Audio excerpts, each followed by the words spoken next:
롤스로이스 컬리넌 시리즈2 블랙 배지 모델입니다. 전면부에 판테온 그릴 그리고 범퍼 하단부에도 블랙 배지 모델이라서 퍼포먼스를 지향하고 있는 고성능 모델이다 보니까 조금은 더 스포티하고 다이내믹한 느낌들을 잘 담아주고 있습니다. 매트한 느낌의 블랙에다가 살짝 광을 얹은 그런 느낌을 아주 잘 보여주고 있는데요. 오히려 은색으로 되어 있는 것보다 조금 더 존재감이 드러난다고 그럴까요? 롤스로이스의 엠블럼도 그렇고요. 이런 도색의 조합이 참 좋은 것 같습니다.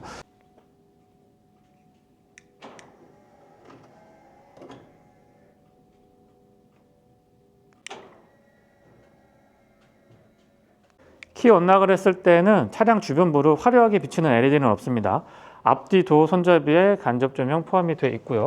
도어를 열어보면은 리플렉터 같은 것도 반영이 안 되어 있는데 이 아래쪽에 보시면 여기에 이렇게 풋램프가 굉장히 밝게 구성이 잘 되어 있어서 뒤쪽에서 차량을 인식하기에, 그리고 어두운 곳에서 차량에 탑승할 때 운전자한테 도움을 줍니다. 차량 인식하는데요.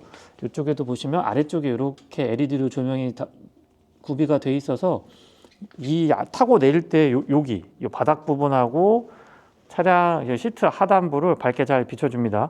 앰비언트 라이트도 구석구석 잘 적용이 돼 있는데요.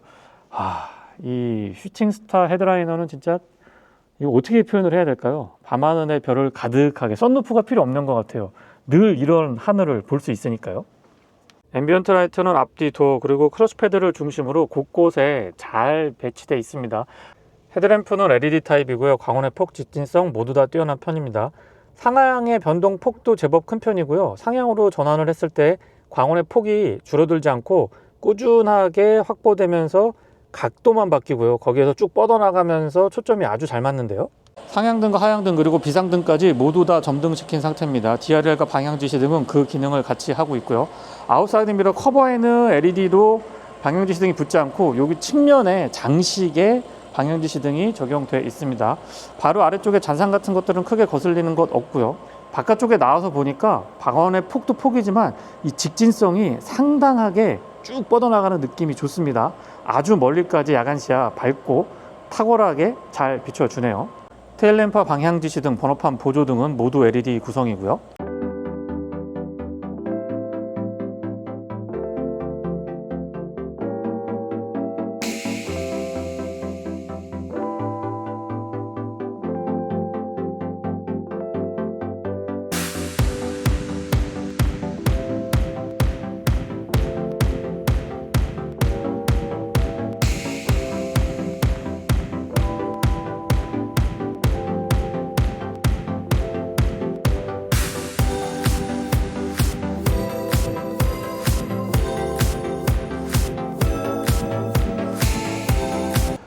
이 측면에서 보면 전면에서 봤을 때보다 조금 더 웅장한 느낌이 드는데요. 하나의 덩어리로, 표현이 조금 그렇습니다만 하나의 덩어리에서 모든 디자인을 다 완성을 했기 때문에 그런 느낌이 드는 게 아닌가 싶고요. 일반 모델은 지금 보시는 이 블랙 배지 모델과 달리 범퍼 하단부라든가 사이드 스커트 하단부 그리고 양쪽 이 앞뒤에 오버행에 속하는 그 부분이 컬러를 좀 다르게 가져가고 있어서 조금 더 입체감이 느껴진다 그럴까요? 하지만 지금 제가 시승하고 있는 블랙 배지 모델에서는 조금 더 깔끔하고 오히려 저는 이런 컬러 구성이 더 좋은 듯 싶게 느껴집니다.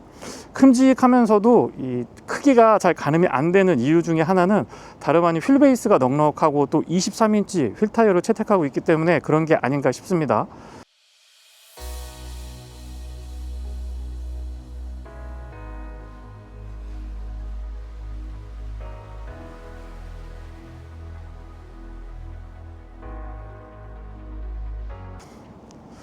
휠은 좀 전에 말씀드린 것처럼 23인치고요. 타이어 사이즈는 앞뒤 사이즈가 다릅니다. 앞쪽은 255, 40, 23이고 뒤쪽은 295, 35, 23이고요. 가운데에 이 휠캡도 롤스로이스의 더블R 로고가 절대로 뒤집어지거나 하지 않습니다. 달리면서 그대로 수평을 유지하고 있는 게 최근에는 다른 브랜드에서도 많이 좀 벤치마킹을 하고 있는 부분이기도 하고요. 에어 서스펜션의 구성은 보기에도 굉장히 견고하다는 걸 느낄 수가 있습니다. 측면에 더블R 로고가 확실하게 눈에 들어오고요. 사이드 스커트는 별도의 기교를 부리기보다는 그냥 하나의 덩어리로 마무리를 한 그런 느낌이 들고요. 몰딩이 두툼하게 블랙으로 딱 포인트를 주고 있는데 저런 부분들이 조금은 젊고 세련된 느낌을 강조하지 않나 싶은 생각이 듭니다. 유리 주변부 몰딩도 역시 블랙 하이그로시로 포인트 좋고요. 아웃사이드 미러는 전통적인 고정 방식 플래그 타입으로 안쪽에서 조금 더 개방감을 가져갈 수 있도록 구성을 해뒀습니다.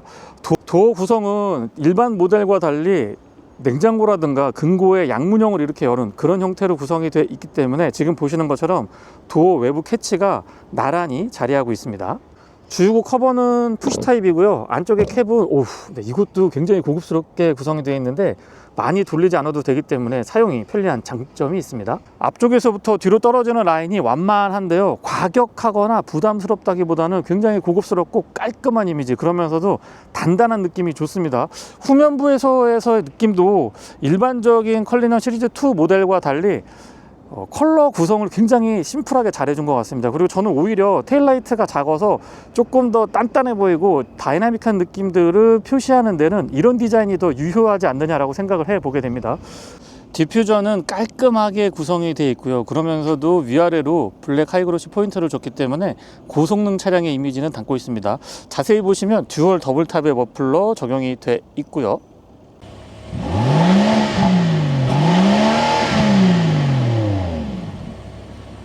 지금 화면으로 잘 전달이 안 될 것 같은데요, 이 롤스로이스 로고 주변부의 굴곡 같은 것들 잘 보시면 굉장히 매끈하면서도 뭐라 그럴까요, 기계로 찍어냈다는 느낌보다는 사출 성형 같은 거 했다라기보다는 일일이 사람이 두들겨서 매끈하게 다듬은 그런 느낌이 들고요. 스포일러도 두툼하게 잘 자리하고 있고 뒤에 보시면 유리가 굉장히 깔끔하죠. 리어 스포일러는 이 안쪽에 깔끔하게 구성을 잘 해뒀습니다. 전동 테일게이트 기본 탑재가 되어 있고요. 특이하게 열리는데요, 일단 위쪽이 먼저 열리고요. 네, 이런 식으로 열리고, 그리고 여기에서 그냥 잔짐 같은 것들 웬만하면은 다 넣었다 뺐다 할 수가 있습니다. 그리고 완벽하게 개방을 하려면 이 아래쪽에 버튼을 살짝 누르면 동작이 됩니다. 그래서 이런 식으로 위쪽 아래쪽이 나누어져서 열리기 때문에 여기에 옵션으로 뭐 좌석이라든가 테이블 같은 것도 선택할 수가 있지만 지금 제가 시승하고 있는 차량에는 그 옵션은 추가되어 있지 않습니다. 내부에 이런 내장재 같은 것들도 굉장히 꼼꼼하고 일단 두꺼워요. 뭔가 좀 두툼하다라는 느낌이 들고요. 실내 공간도 이렇게 보여드려 보면 충분한 공간 넉넉하게 잘 확보해 주고 있습니다. 바닥 안쪽에도 공간을 조금 더 가져갈 수 있도록 구성을 해놨고요. 삼각대는 이 안쪽에 위치하고 있군요. 이게 두껍기도 두껍지만은 되게 좀 묵직한 느낌이 듭니다. 양쪽 측면에는 이렇게 홈이 파여 있어서 조금 더 공간 가져갈 수가 있고요. LED로 조명은 양쪽에 위치시켜 놨습니다. 이 위에 러그지 스크린도 이렇게 접히는 방식인데요, 이마저도 고급스럽습니다. 이런 마감 같은 게 이런 데는 조금 취약할 수가 있는데 보이는 모든 부분에 정말 완벽하다라는 표현을 제가 잘 안 쓰는데 그런 표현이 절로 나올 정도로 꼼꼼하게 잘 돼 있고요. 뒤쪽에서 2열 등받이를 접었다 폈다 전동으로 할 수 있는데 양쪽에 이렇게 스위치가 마련이 되어 있습니다. 제가 좀 전에 오픈할 때는 위쪽 먼저 열고 아래쪽을 나중에 열었는데요, 닫을 때는 그냥 위쪽에서 버튼 한 번만 눌러주면 되고요. 여기에도 스크린 하나 추가가 되어 있고 LED 조명은 위쪽에도 있습니다. 수동 손잡이 같은 것들은 이제 딱히 배려가 되어 있지 않습니다. 버튼을 살짝 누르면 아래가 같이 작동하죠. 스마트 키는 견고하면서도 묵직합니다. 금속하고 가죽이 혼합되어 있어서 굉장히 고급스럽고 그립감도 좋고요. 대부분의 기능은 위쪽에 위치하고 있습니다. 바깥쪽도 손잡이의 스마트 키락 언락 기능은 앞뒤 모두에 적용이 되어 있고요. 소프트 클로징도 기본 적용이 되어 있습니다. 도어 두께가 상당하죠. 라임 그린 컬러라고 하는데 이 형광색 컬러가 보통 차량에 잘 안 쓰여지고 특히 실내에서는 이런 분위기 내기가 쉽지 않거든요. 롤스로이스이기 때문에 가능한 그런 고급스럽고 굉장히 고풍스러운 그런 느낌을 구현하지 않나 싶습니다. 슈팅 스타 헤드라이너라고 해서 여러 개의 이 구멍을 뚫은 다음에 거기에 광섬유로 일일이 다 수작업으로 이루어진다고 하는데 여러 가지 따라하는 것들이 있지만 롤스로이스만의 이런 느낌은 그 어디에서도 찾아볼 수가 없는 것 같아요. 시트도 굉장히 두툼하게 구성이 되어 있고 이 재질이 또 되게 독특한데요, 패브릭인데 일반적인 천을 생각하시면 안 됩니다. 보기에도 고급스럽고 오히려 가죽보다 이 질감 같은 거나 앉았을 때 착자감 같은 것들을 훨씬 더 높여주는 그런 역할을 해주고 있습니다. 도어 디자인 깔끔하고요. 그러면서도 위쪽에 이런 은색으로 보이는 부분은 다 그냥 금속으로 생각을 하시면 됩니다. 손잡이가 조금 독특한데요. 이 위쪽에 배치가 되어 있고요. 이런 하나하나도 다 깎아서 만든 것처럼 정말 정말 고급스럽습니다. 완성도가 마치 무슨 이 수작업으로 만들어낸 어떤 수공예품? 예술 작품을 보는 듯한 느낌을 곳곳에서 받게 되고요. 윈도우 컨트롤은 올 오토 타입 기본 적용이 되어 있고, 이런 것 보세요. 이런 이 컨트롤러 같은 경우도 되게 특이하게 구성이 되어 있습니다. 물론 다 금속이고요. 심지어 조작하기도 편합니다. 이 아웃사이드 미러 컨트롤하는 부분이고요. 위쪽에는 전동 테일게이트 열고 닫을 수가 있습니다. 맵포켓은 각도를 조금 더 벌려줬으면 어떨까 싶은 생각이 들고요. 시트 메모리는 2개까지 가능하고요. 마사지 기능, 그리고 운전석에서 조수석을 컨트롤할 수 있도록 구성이 되어 있습니다. 한 판으로 쭉 이루어져 있어서 봤을 때 일체감이나 이 고급스러운 느낌들이 조금 더 살아나는 듯한 느낌이 들고요. 이 위쪽에는 카본으로 플레이트가 얹어져 있는데 이것도 되게 견고해요.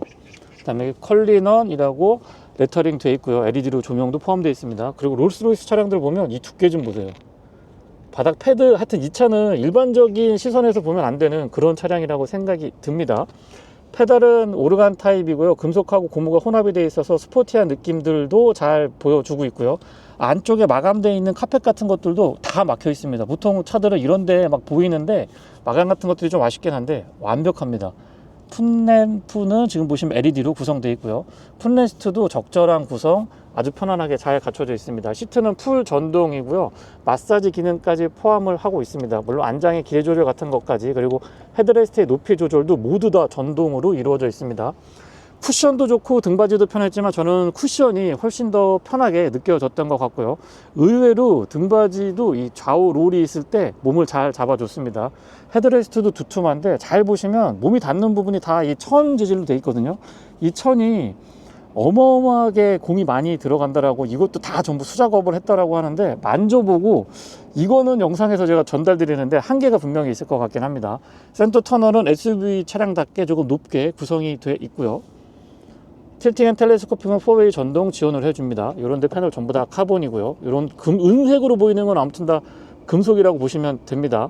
조명 스위치가 되게 독특한 형태로 구성이 되어 있는데 이 조작감 같은 것들도 좋고, 시동 버튼은 바로 아래쪽에 자리하고 있습니다. 오토홀드랑 전자식 파킹 브레이크 나란히 위치하고 있고요. 에어벤트도 이게 소리가 들리시나요?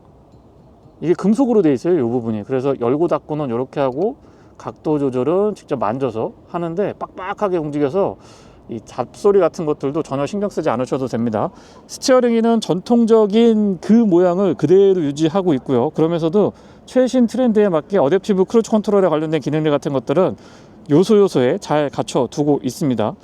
요런 데를 다 스위치로 사용을 하고 있거든요. 지금 보시는 왼쪽은 어댑티브 크루즈 컨트롤에 관련된 기능들, 오른쪽은 인포테인먼트랑 전화 연결, 그 다음에 음성 명령 할 수 있도록 이렇게 구성이 되어 있습니다. 가운데가 동글하게 되어 있어서 전통적인 롤스로이스 차량의 그 헤리티지를 엿볼 수 있는 그런 포인트라고 생각이 들고요. 이런 부분들도 전부 다 카본으로 되어 있습니다. 시동은 버튼 타입이고요. 12기통 트윈 터보 엔진은 초기 시동 시에 굉장히 부드럽습니다. 언뜻 내가 지금 이 차가 시동을 걸었나? 아니면 전기차인가라는 착각이 들 정도로 고요한 실내를 느낄 수가 있고요.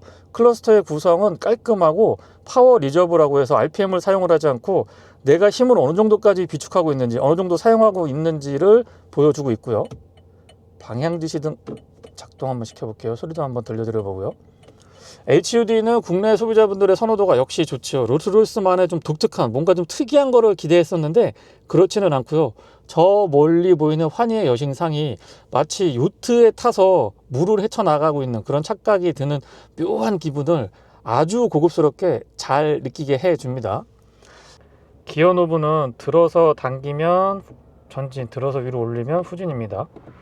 로우 모드도 이쪽에서 설정할 수가 있고요. P는 뒤쪽에서 버튼을 누르게 되어 있습니다. 아래쪽에 와이퍼 컨트롤이 있는데요. 각도가 조금 애매하죠. 이렇게 보면 이 아래쪽에 위치하고 있어가지고 사용하기에 조금 적응 시간이 필요합니다. 반면에 방향지시 등은 금방 적응이 됐고요. 메인 클러스터는 조금 더 컸으면 싶은 생각이 들고요. 메뉴 구성은 이 BMW에서 많이 봤던 그런 구성을 하고 있는데 롤스로이스만의 독특한 터치가 요소요소에 작용을 하고 있는 것 같습니다. 컬러 구성이 그렇고요. 그 밖에 이 메뉴 구성 같은 것들은 많이 익숙하게 사용을 할 수가 있습니다. 범용적인 브랜드의 어떤 이 시스템을 사용을 하면서도 거기에 전통적이고 고급스럽고 초럭셔리를 지향하는 브랜드의 이 아이덴티티가 만나면서 절묘하게 잘 조화를 이루고 있는 것 같고요. 후진했을 때의 어라운드 뷰 기본 적용이 되어 있고 카메라 워킹은 여러 가지로 바꿀 수가 있는데요. 예를 들면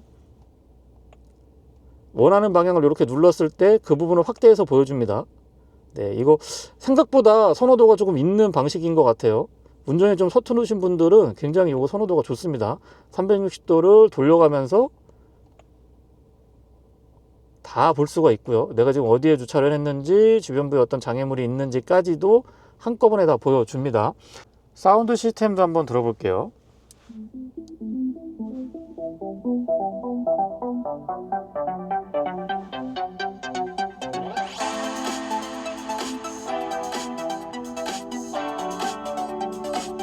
고음, 중음, 저음 어느 것 하나 빠지는 게 없고요.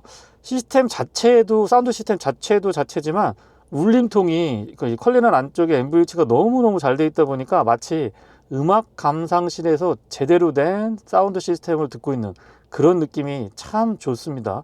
어떻게 차에서 이런 느낌이 나죠? 아래쪽에 숫자 버튼이 있는데요. 메모리 해가지고 여러 가지 기능들을 저기에 저장할 수가 있고요. 여기도 다 카본이고 소리 이게 새로 되어 있거든요. 에어벤트도 꽤나 묵직하고 근사하게 구성이 잘 되어 있습니다. 볼륨 컨트롤 같은 경우는 가운데 큼직하게 자리하고 있는데 요거 돌려보면은 적당한 이 텐션이라고 그럴까 이런 느낌이 정말 좋습니다. 비상등 스위치, 도어락 언락 기능, 그리고 아래쪽에 보시면 버전 컨트롤이 가능한데요. 운전석, 조수석, 운전석 뒤, 조수석 뒤 각각 온도 조절하고 바람의 세기, 포지션 설정할 수가 있습니다. 이런 것도 되게 고급스럽게 소프트, 미디엄, 하이, 맥스 이렇게 구성이 되어 있고요. 아래 보시면 이게 온도 조절 장치거든요. 이런 거는 되게 아날로그틱하게 잘 구성을 해 놓은 것 같아요. 열선하고 통풍은 각각 3단으로 조절이 가능하고요. 스티어링이나 열선은 온오프만 가능합니다. 그 밖의 기능들은 토글 타입으로 구성 잘 해뒀고요. 이런 데도 더블R 로고 보이시죠? 컵홀더는 커버링이 이렇게 가능하고요. 와, 이게 닫았을 때 이 느낌이 어마어마합니다. 어마어마해. 제가 제대로 설명을 할 수 있을지 모르겠습니다. 뒤쪽에 컨트롤러에도 역시 롤스로이스만의 독특함을 잘 담아주고 있죠. 컨트롤러 기본 구성에 주변부에 이렇게 원형으로 스위치를 배치시키는데 이런 부분들은 예전부터 롤스로이스가 이 독창적으로 구성했던 부분입니다. 에어 서스펜션 장착이 되어 있어서 차고 조절 가능하고요. 위로 아래로 각각 40mm, 4cm씩 업다운이 가능하죠. 오프로드 모드 별도로 설정할 수 있어서 글쎄요, 이 차로 오프로드 타시는 분들이 얼마나 있을 거냐라는 의구심이 들긴 합니다만 어쨌든 장르가 SUV다 보니까 이런 기능들도 꼼꼼하게 잘 갖춰놓고 있습니다. 뒤쪽에 약간의 수납 공간이 있고요. 암레스트가 되게 넓어가지고 운전석하고 조수석에서 각각 편안하게 사용이 가능하고 안쪽에 공간도 마감 보세요. 꼼꼼하게 이 카펫 재질 같은 걸로 잘 해뒀습니다. 12V 파워 아울렛 그리고 LED로 조명까지 좋은데 스마트폰 무선 충전이 여기 위치하고 있는데 그렇게 편한 거는 아니죠. 조수석 수납은 위로 잡아서 이렇게 들어 올리는 방식이고요. 천천히 떨어지고 안쪽에 공간 여유 괜찮고 카펫 마감도 좋습니다. 이런 것들도 전부 다 금속으로 구성이 되어 있고요. 아날로그를 볼 수 있는 게 또 시계에서 볼 수 있는데요. 클락 캐비넷이라고 명명을 하는 걸로 알고 있는데 안쪽에 환희의 여신상이 위쪽에 시계를 이렇게 들고 있는 듯한 느낌. 이게 차량 안에 이런 호사를 누릴 수가 있는 거는 롤스로이스이기 때문에 가능하지 않을까 싶습니다.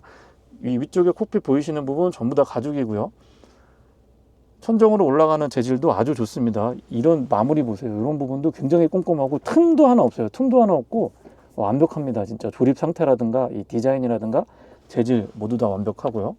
선바이저 가죽으로 구성이 되어 있고 굉장히 두툼하죠. 클립도 적용되어 있고 거울 크기는 딱 적당한 것 같아요. 조금 더 커도 나쁘지 않겠다는 생각이 들고요. LED 조명, 거울 커버랑 연동이 되어 있습니다. SS 콜 포함하고 있고 실내등은 모두 LED로 구성이 되어 있어서 밝은 실내를 확보해 주고 있고요. 실내 거울은 투명하고 테두리 부분이 얇게 처리가 되어 있기 때문에 시야는 괜찮은 편입니다. 바깥쪽 거울은 하우징에 적당한 사이즈로 보여지고요. 한 4분의 1 바깥쪽으로는 광각기를 조금 더 많이 두고 있기 때문에 큰 차량에서 답답한 시야는 아니고요. 사각지대의 그 시야 확보가 괜찮은 편이네요. 좌측으로 버튼이 두 개가 있거든요. 도어라고 써 있는데 이 버튼을 이렇게 누르면 누르고 있어야 되는군요. 누르고 있으면 앞좌석 도어도 전동으로 닫힙니다. 좌우측 컨트롤이 가능하고요. 뒷좌석입니다. 운전석하고 나란히 도어 캐치가 자리하고 있고요. 열었을 때의 느낌이 엄청 두툼합니다. 그리고 일반적인 차량하고 반대 방향으로 열리니까 그런 부분들은 조금 특이하게 느껴졌고요.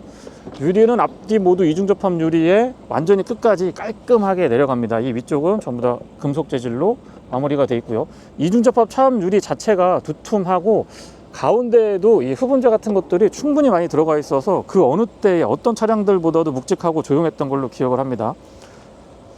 롤스로이스의 특징이죠. 우산이 이렇게 삽입이 되어 있어서 이거를 필요할 때 사용할 수 있도록 구성을 해 뒀습니다. 이 우산만 봐도 롤스로이스임을 분명히 알 수가 있죠. 이 라임 그린 컬러는 도대체 어떻게 이런 컬러를 생각을 해냈을까요? 독특한 점이 USB-C 타입으로 충전 단자, 그리고 전동으로 이 등받이 각도 조절할 수 있는데 그 부분이 이 안쪽에 자리하고 있습니다. 거꾸로 생각을 하셔야 돼요. 타서 앉았을 때는 이게 반대 방향으로 자리하게 되니까요. 가운데 턱이 그렇게 높지 않고요. 공간의 여유는 굉장히 좋습니다. 그리고 이런 부분들도 전부 다 고급스럽게 되게 클래식해요. 되게 클래식하고 과거에 있는 듯한, 과거랑 미래, 현재를 적절하게 잘 공존시킨 그런 디자인의 결과물이 아닐까 싶습니다.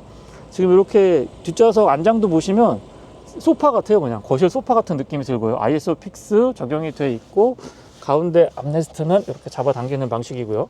암레스트 기능에 충실하고 컵홀더를 사용할 때는 이렇게 열어서 사용할 수 있게 돼 있고 텐션이 좀 강한 편이라 잡소리 같은 것들은 걱정 안 하셔도 됩니다. 그리고 뒤쪽에도 약간의 공간이 있어서 지갑이나 스마트폰 보관하시기에 좋고요. 헤드룸 공간 여유 말할 것도 없고요. 공간에 있어서 여유는 참 좋습니다. 위쪽 아래쪽 그 어느 쪽을 보더라도 여유는 넉넉하게 잘 확보해 주고 있네요. 에어벤트가 이 B필러 기둥에 있는데요. 작은 듯 싶지만 기능 면에서 그렇게 부족한 건 없었고요. 이 테이블을 펼칠 수가 있는데 버튼을 이렇게 살짝 누르면 테이블이 이렇게 나옵니다. 이쪽에 또 화면도 구성이 되어 있어서 화면을 보면서 테이블로 사용할 수 있게끔 그렇게 구성을 잘 해두고 있죠. 굉장히 견고합니다.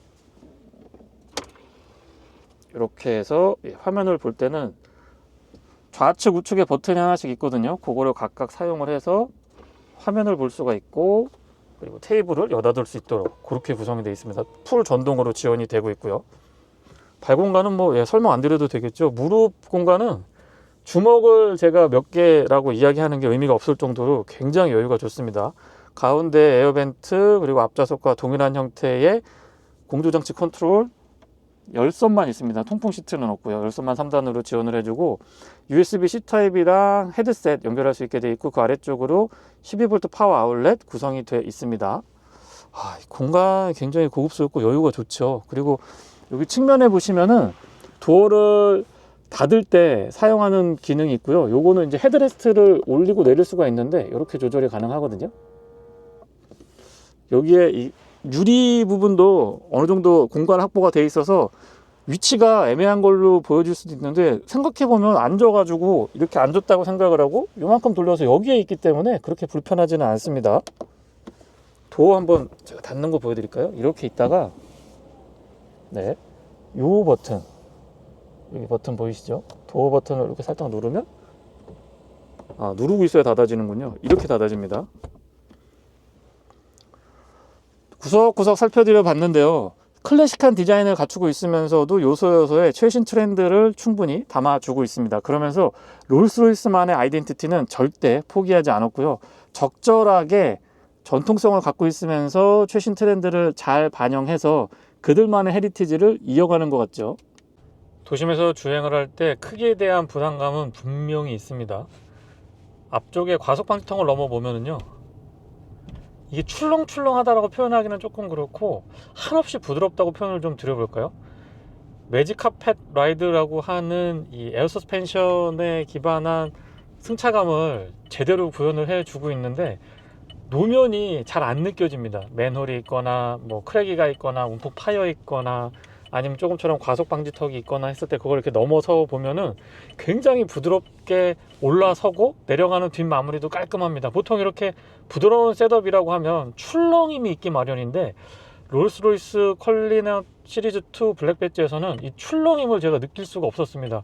출렁출렁하고 멀미나는 그런 부드러움이 아니고요, 찰지면서도 운전자를 편하게 해주고 조수석 또는 뒤쪽에 승차하고 있는 VVIP를 편안하게 해주는 그런 승차감이라고 좀 요약을 드려보고 싶은데요.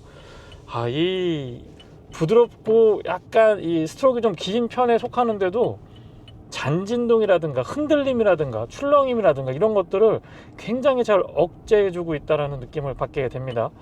연비는 복합 기준으로 5.4km고요. 도심에서는 4.5, 고속도로에서는 6.9km인데 100% 도심 주행만 했을 때에는 3km 후반에서 4km 중반 정도의 실연비를 확인해 볼 수가 있었습니다. 물론 메이커 측에서 제시하고 있는 리터당 4.5km를 넘어서는 연비도 간간히 확인할 수는 있었고요. 조금 신경 써서 운행을 하면 5km 초반까지도 어렵지 않게 나왔던 것 같아요.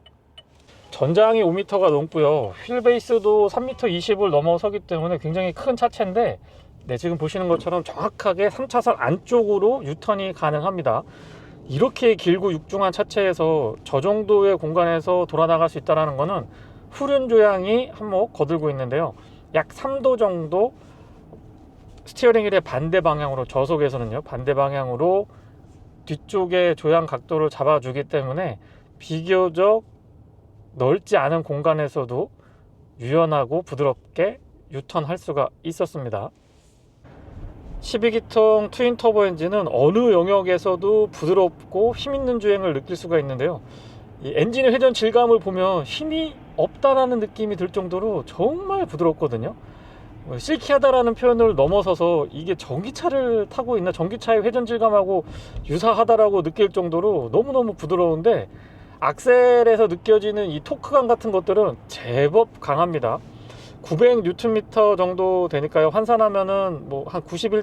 몇 kg/m 정도로 환산이 가능할 걸로 보여지는데, 발끝에서 느껴지는 토크감은 여느 스포츠카가 부럽지 않을 정도로 두둑한데, 엔진의 회전 질감은 한없이 부드럽습니다. 제가 이 표현이 안 될 정도로 부드러워서 이거를 어떻게 표현을 해야 될지 모르겠는데, 굳이 표현을 한다라고 하면 이 승하차 할 때도 엔진 소리 같은 것들이 들리거든요. 그리고 가다 서다를 반복하는 도심 주행에서도 이게 가솔린 차가 맞나? 지금 시동이 걸려 있나? 라고 착각이 들 정도로 굉장히 부드럽고 정숙하다라는 거 강조 한번 드려봅니다.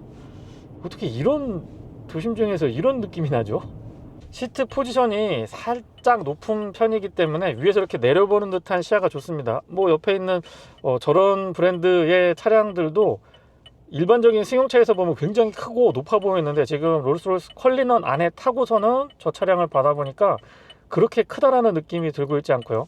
차고 조절은 플러스 마이너스 4cm씩 올리고 내릴 수가 있는데요, 도심 주행에서 차고를 조금 높여 가지고 주행을 해 보면은 훨씬 더 편안한 느낌이 듭니다. 왜 그런가 했더니 가뜩이나 이 버스나 트럭을 타고 있는 듯한 시야를 확보해 주고 있는데, 거기서 약간 더 높여서 정말 최정상까지 올리고 나면은 세상을 모두 다 내가 품에 안은 듯한, 다 이렇게 쭉 내려다보고 멀리까지 여유 있게 보는 시야를 즐길 수가 있죠. 시트 포지션도 살짝 높지만 뒤쪽이 앞쪽보다 약 50mm, 55mm 정도 높게 셋업이 되어 있다고 합니다. 그래서 앉아보면 체감이 가능한데요, 뒷좌석에 앉으더라도 시트가 좀 크기 때문에 앞이 좀 가리지 않을까라고 생각을 했었는데, 공간의 여유도 좋고 세팅 자체가 조금 높게 세팅이 되어 있다 보니까 뒤쪽에 앉아서도 이렇게 탁 트인 개방감 같은 것들은 충분히 전달이 됩니다. 특히 제가 관심 있게 봤던 부분은 썬루프가 없기 때문에, 슈팅스타 헤드라이너 때문에 이 썬루프가 없다 보니까 그런 부분에서 좀 답답하지 않을까, 특히 앞쪽보다는 뒤쪽에 앉았을 때 좀 답답하지 않을까라고 생각을 했었는데, 그런 느낌은 전혀 들지 않더라고요. 아이들링 시에도 워낙 정숙하고 부드럽기 때문에 글쎄요, 이 차를 타시는 분들이면 아마 연비 부분은 크게 신경을 안 쓰실 것 같고요. 그래서 그런지 모르겠습니다만 오토 스탑 앤고 같은 게 별도로 필요 없을 정도로 정말 부드럽고 조용한 아이들링을 유지해 줍니다. 그래서 도심 주행 같은 걸 하더라도 스트레스가 거의 없어요. 스트레스가 거의 없고요. 앞뒤 모두 이중접합 차음유리인데 일반적인 차량의 이중접합 차음유리보다도 이 두께감 같은 것들이 상당합니다. 설명을 좀 들어보니까 안쪽에 흡음 처리할 수 있는 여러 가지 장치를 배치했다고 하는데, 물론 유리기 때문에 이제 투명하게 보여서 정확하게 판단은 어렵지만은요, 어쨌든 그런 부분에서, 소소한 부분에서 정말 신경을 많이 써서 도심 주행을 할 때 차량 자체가 들려주는 배기음이라든가 엔진의 회전음 같은 것들도 저 멀리 느껴지고요. 옆쪽에서 버스라든가 트럭 같은 것들이 지나가거나 주변에 소란스러운 공사장 같은 데를 지나가더라도 전혀 신경이 안 쓰일 정도로 세상이 다 고요하게 느껴진다고 그럴까요? 이런 차량이기 때문에 VVIP를 위한 게 아닌가 싶습니다. 좀 전에도 과속방지턱, 조금 짧은 과속방지턱을 넘어봤는데요, 여지없이 부드럽고 매끈한 느낌 너무 좋고요. 별도의 드라이브 모드 설정은 없고요. 여기 기어 노브에 로우라고 있거든요. 이걸 이렇게 딱 작동을 하면은 1700rpm부터 최대 토크를 다 사용할 수 있게 되고, 기어 변속 속도도 달라집니다. 약 50% 정도 좀 빠릿빠릿하게 증가되고, 이 영상으로 전달이 어느 정도 될지 모르겠습니다만 배기음색 자체도 턴업이 된다고 그럴까요? 그래서 조금 더 강조되는 그런 느낌이 아주 좋습니다. 압도되는 크기 때문에 차량이 손상되지 않을까 제가 좀 긴장하면서 운전을 하는 것도 하는 거지만, 주변 시선도 어느 정도 감내는 해야 되지 않을까 싶습니다.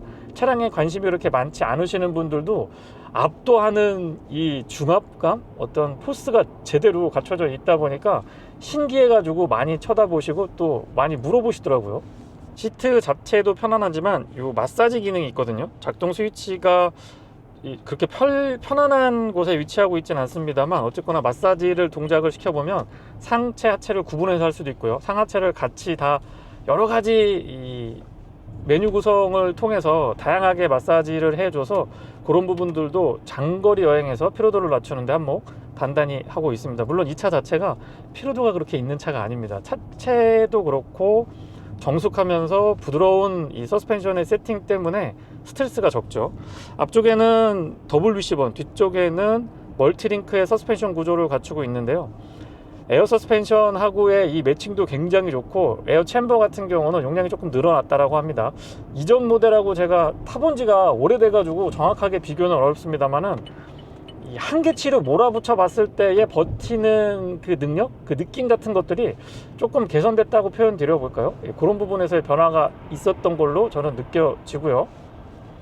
아스팔트 포장이 아닌 시멘트 포장으로 되어 있는 터널 안에 들어와도 바깥쪽에서 느꼈던 소음 진동 수준하고 이 터널 안에 들어와서 달릴 때의 소음 진동 수준에 변화가 느껴지지 않을 정도로 정숙합니다. A필러가 이 박시한 느낌의 SUV이다 보니까 조금 서 있는 편이라서 풍절음이나 공명음 측면에서는 절대 유리하지 않는데요, 크게 거슬리는 것들도 없고요. 23인치 휠 타이어는 광폭의 타이어 스펙을 갖추고 있는데도 노면에서 타이어 마찰음 같은 것들도 거의 느껴지지 않습니다. 100km를 넘어서도 120, 130, 한 140에서 150 정도 넘어서야지 그때부터 이제 약간 풍절음 같은 것들이 이전보다는 좀 커지는구나, 요 정도가 느껴졌고요. 연비는 고속도로에서 공인 기준으로 6.9km라고 하는데, 실측을 해보면 7km 후반에서 8km까지도 어렵지 않게 확인할 수가 있었습니다. 도심 주행 연비는 조금 덜 나왔던 것 같고요. 아무래도 이제 날씨라든가, 지금 이 차는 누적 주행거리가 1200km 정도밖에 안 탔기 때문에 이제 막 길들이기가 되고 있는 차량이다라는 점도 감안을 해 주셨으면 좋겠습니다. 참고로 타이어 공기압은 현재 37에 맞춰둔 상태고요.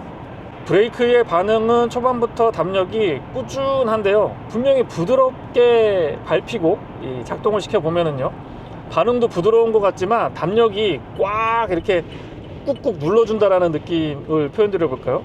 아무튼 담력이 남다르기 때문에 육중한 차체, 2톤이 훨씬 넘죠.